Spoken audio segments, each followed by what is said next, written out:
Le producteur Gilles Sana wana vraiment eza mungongo na yo, est-ce que toza kozwa yo en direct na Kenya eza yo parce que bato babengi biso babi bazokosa Kofi akobima ta kosala 18 mois na prison. Yo producteur na ye mungongo na yo bato bayebi yango lelo batali yo partout ozo confirmer que Kofi abi non Kofi auti kobima moni lokola na kia to ya auti kobima kana ya moni kwa lobaka biso pesaka information eza news parce que information eza tire parce qu'on connaît les personnes donc na minute on a fait biso Kofi adili ni babimi na air nini nana be nyonso na bisa pa ide na te Kofi lo tata libanda nana bengaki yo pa ebiso ki Kofi abimi epepe ngana ebiso Kofi adimi na source na super information na source Kofi lo tata libanda Kofi Olomide abimi Kofi Olomide abimi vraiment Gilles Sana awa bazolanda en direct na 3xW Congo ya sika ya votre frère votre ami propre le Diego Ka Maurice Premier. Alors oloko nino ko reprocher na ba o nyoso ba mutema mabe nyoso to bazaki contre Kofi oyo ba sepelaki basalaki ba fête ba meli ba champagne robisa bango nini. Oyo ngana olobaka ko moni to olobaka mingi tozala na bolingo tozala na bolingo mbongo te tozala na bolingo aza eke balobaka tie d'amour soki botie bolingo aza te tokolinga na biso mais soki totie bolingo ya mbongo omona ata Judas ntango atekisaki Yesu bapesaki ye mbongo yango aliaki te soki toza na bolingo ya mbongo bambongo ngo tololiaka te tozala na bolingo ya nzambe nzambe akolinga biso vraiment na baoyo nyonso ndenge euti koloba bazalaki ya mabie bolokolo eza ta na biso mpe po tolitika bango eza ta na biso mpe po bango moko bazwa leso teno te mokili ezali ya nzambe ezali ya ete te tolongola ba totya bolingo mpe kosala keno te tozala bomoko.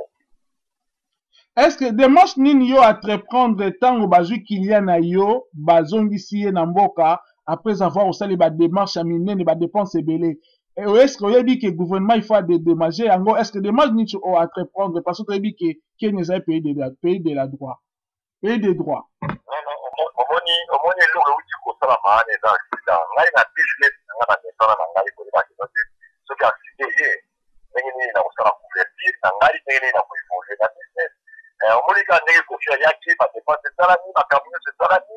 conseil ezetani te me nazongiseli bato mbongo na bango parce que avant nandema artiste nasalaka mbongo ya tete nasalaka nano oyo eza na compte na ngai abimisi soki ezozala na mwa accident nayebi ndenge na orage ezoki donc makambo ya mbongo vraiment ndenge nauti olobaka tolobela yango neti tolobelaka pour en tant que commerçant parce que oza osala pe po ogagner sikoyo démarche nini entreprendre auprès ya Kofi par rapport ya kokota na lisusu na Kenya est-ce que Kofi kokota su na Kenya sikoyo ou bien oza na ba avocat po ba siswa po Kofi azonga su na Kenya est-ce que ekosalema ndenge nini moni Kofi d'abord ndenge azongaki na passeport na ye bapesaki caché pardon passeport ne nakaki eza na place moko te batie non Kofi akozonga te Kofi azongi na ba business class na ba yo nga nasombelaki bango alors kozonga ya Kofi na Kenya Kofi aza na problème te ndenge alobaki sori pardon nzambe vraiment pardonne biso mpe bato pardonne gouverneur ya Kenya apesaki député ya matin alimbisa ye makambo eza nango normal eza eloko moko te keno toso yango ndiri eza spéciale grave te kosono eza normal.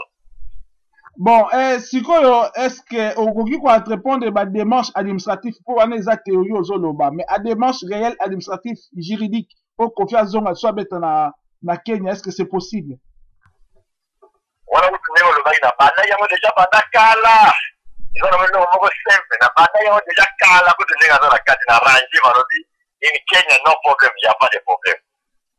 Ok, les grands producteurs, message Nino Koloba, parce que aujourd'hui je vous présente Monsieur Gilles Sana, le seul, l'unique producteur le plus sérieux, un monsieur qui fait vraiment c'est son temps, un grand producteur, c'est lui, quand vous écoutez toutes les productions à Kinshasa, au Kenya, c'est Gilles Sana. Gilles Sana, nakati a carnet na adresse na yo, nani oyo aza na liste pour na beta mikolo yo na production na yo. Quand Nino Koloba, na surprise. Alors surprise yango yebika ndenge tosolola yango na privé avant na bwaka na sina na ronald alors surprise yango tolingi toloba yango sikoyo toloba yango après Vraiment, merci beaucoup. Je te souhaite vraiment un bon succès dans Moussala Nayo parce que tu es très sérieux. Au bet ici, bah, musicien ebele, bah, wera, bah, faire, et puis terrain à Kenyeza, Maboko Nayo. D'ici là, on sera ensemble, Inch'Allah. Otika Malamu, bon succès. Merci beaucoup. Wano Zalaki en direct de 3 fois W, Congo Yassika. Au revoir.